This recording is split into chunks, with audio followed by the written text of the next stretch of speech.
What is the difference between a presidential system, such as Turkey, and a parliamentary system?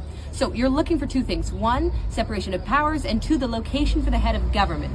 So the presidential system actually originates in the U.S. Constitution of 1787. So in the U.S. Constitution, you have a separation between the executive branch and the legislative branch. Now, the head of government is the head of the executive branch, who is elected separately and directly by the people. Congress has no say over who becomes president unless there's a deadlock in the Electoral College.